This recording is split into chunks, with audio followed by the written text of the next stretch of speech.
Welcome to DC Chess Academy. Today, we are going to be breaking down an iconic chess game played between Paul Morphy, the great American chess player, and two amateurs in Paris in 1857. This game is commonly known as the soap opera game. You will learn how to punish passive development and weak opening play. Let's begin. Paul Morphy, playing white, starts the game with the move pawn to e4, which aims to control the center and open up his queen and bishop. Black plays the move pawn to e5 with the same intentions. Paul Morphy brings the knight out to f3 in order to attack the e5 pawn. Black opts for the Philidor defense with d6. This is a passive opening if you don't know what you are doing, as it restricts the dark squared bishop. Here, Morphy opts for the move pawn to d4, aiming to break down the center and to activate his dark squared bishop. Here, Black chooses bishop to g4, pinning the knight to the queen and destabilizing the d4 pawn in the center. Here, Morphy plays pawn takes e5 in order to relieve the pressure in the center. Black then captures the knight, and Morphy takes back with his queen, and Black follows up with pawn takes e5.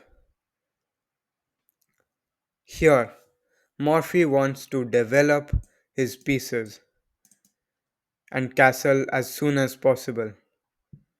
Therefore, he starts with the move bishop to c4, ganging up on the weak f7 pawn and threatening to checkmate on the next move.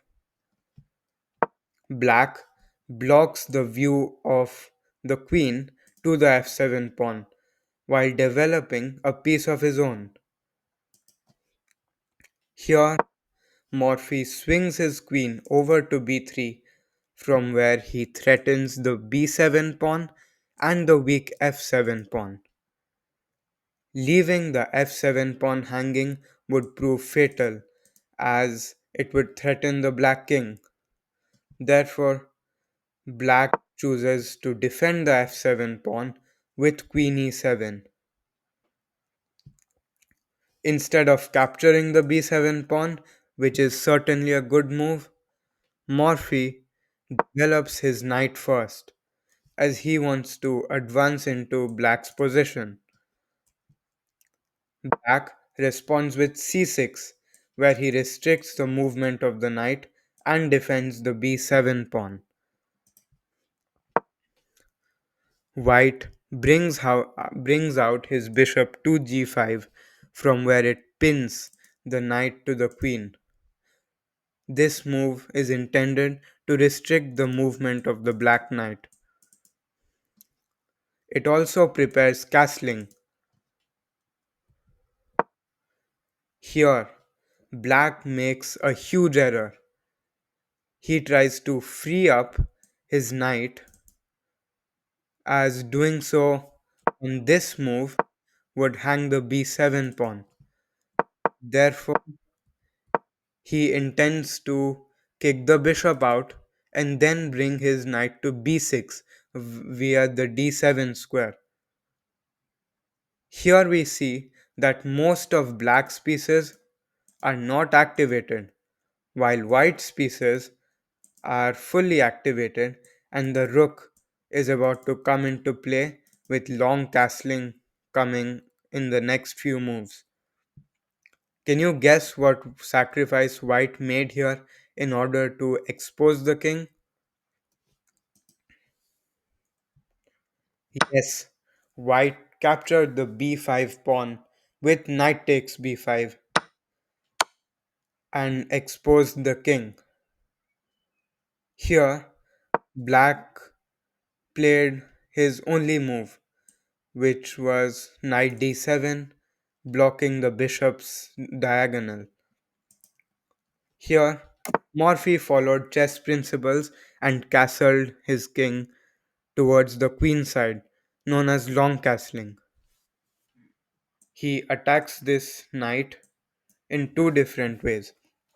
And if black were to play a random move, like let's say rook to c8, this would prove dangerous since white would simply capture the d7 pawn and black would not be able to take back on d7 due to the fact that the knight is pinned. Therefore, he would have to sacrifice the queen, which would lead to a losing position. Therefore, black decided to protect the knight. Wait, why did white sacrifice his rook for a knight? Aren't rooks more valuable than knights? Yes, this is true in most positions. However, this situation demanded for it. White did so in order to activate his other rook, and black cannot capture this rook due to the fact that the rook is pinned. So we see a plethora of pins in this position, while black's pieces are stuck on the king side due to poor opening play. Here, in this hopeless position, out of desperation, offered a queen trade, as a queen trade would alleviate some of the pressure on the black camp, although he is already losing. Morphy checks the black king by capturing the rook, regaining his lost material, and here black is forced to capture with the knight. In this position, there is a spectacular mate in two with a queen sacrifice. Can you figure out the queen sacrifice and then the checkmate in two moves? That's right. The brilliant move is queen to b8 check. The king cannot move anywhere due to this active bishop. Therefore, black is forced to capture on b8, and white swiftly checkmates the black king with rook to d8, ending the game on the spot with this phenomenal queen sacrifice. Black cannot take the rook due to the bishop, and the black king cannot move anywhere. In this game, we learned how Morphy attacked his opponent's weaknesses and took advantage of them. He activated all of his pieces slowly, assaulted king as early as possible, and kept on bringing more and more pieces to the game, ending the game with this phenomenal queen sacrifice and checkmate. Thank you for watching the video. Visit DC Chess Academy channel visit the DC Chess Academy channel for more videos and guidance. Train to win. Thank you.